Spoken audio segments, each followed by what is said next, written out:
Misprint Con is this amazing event where misprint collectors from all around the world come together in this one place and hang out for a few days and check out each other's stuff. And so, for all of you who couldn't be there, I thought I'd show you this quick glimpse at the inside of one person's binder at the event. Here we go. Employees or former employees who actually want to talk. Thanks, Okay, there's a lot of test prints here on this page. The Ob Nixilis and the land just left of it on the top left there, those are test prints for the meld mechanic. On the other side, they are Endbringer, which is, he's on 2 cards, spread over 2 cards. And then that energy flux there, on the other side of it, is transposed yellow and red ink. So the back looks really pink colored. It's strange looking. You may have caught a glimpse of it just a second ago. A lot of these other cards here on the right-hand page, like the Primal Clay and that Blue Elemental Blast, is actually an Unholy Strength. And the Wild Mongrel and the Healing Salve and the Mesa Pegasus down below is actually a Scrib Sprites. Those are all test prints. Different varieties of test prints. The Spined Worm in the bottom left corner there is a specimen card.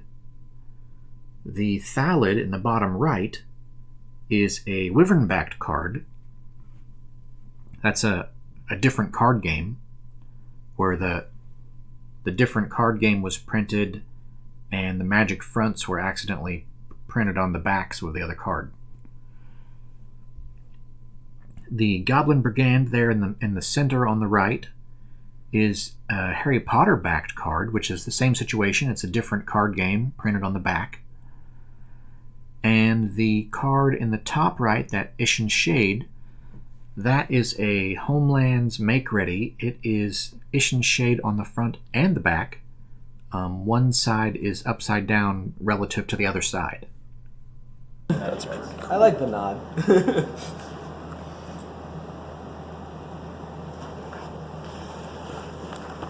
I guess there was a second post that did you comment there? Okay, here we are. You can see the backs of those other cards we just talked about on the left. And then on the right, looks like in the corners we have textless cards. And on the sides, the other 4 positions that aren't in the corners there, those are foil blank cards. I believe those are test prints. Something to do with when the shooting star was being tested, or the foil. They're really early test prints for around that time frame, which would be 98, 99, something like that.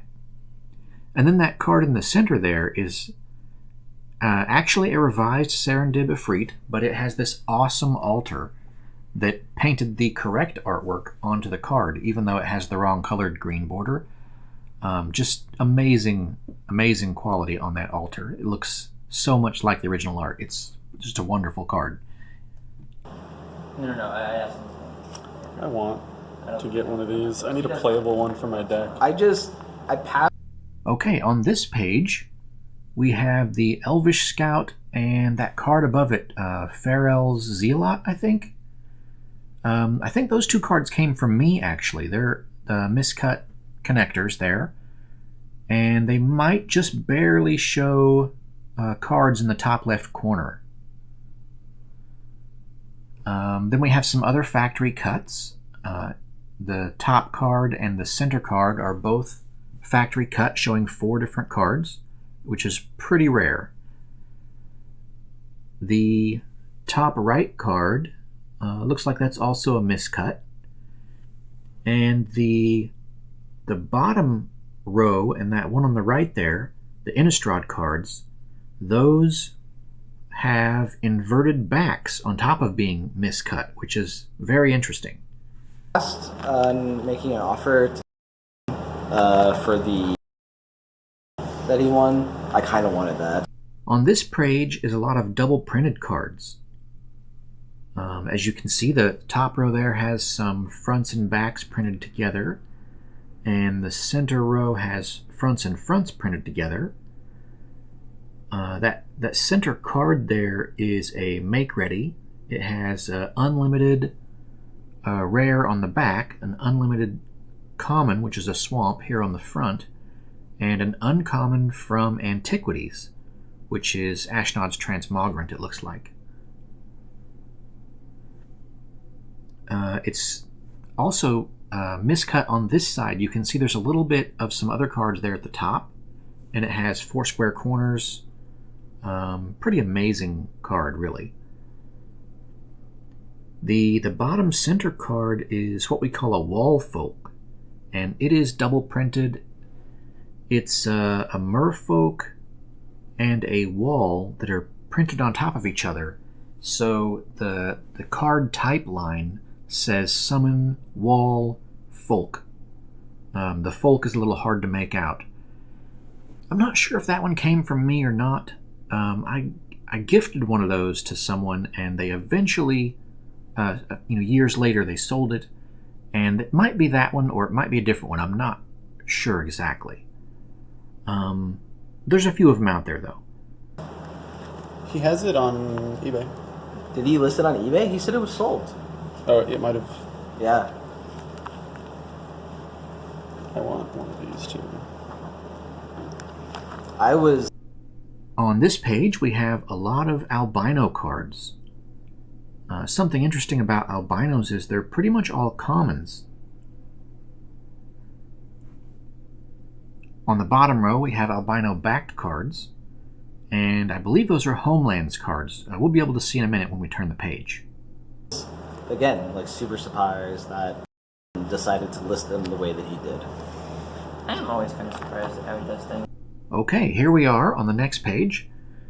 These are blue and black, or cyan and black ink on these cards. Those are misprints. They just didn't have any magenta or yellow ink. And those are all Homelands cards. They came from the very northern part of Europe, if I remember correctly. That's where they were originally opened at. Like, you would get more, but just...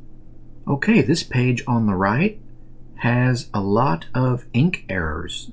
So the right column and the left column on that page, you can see they're kind of pale looking. They're lightly printed black ink.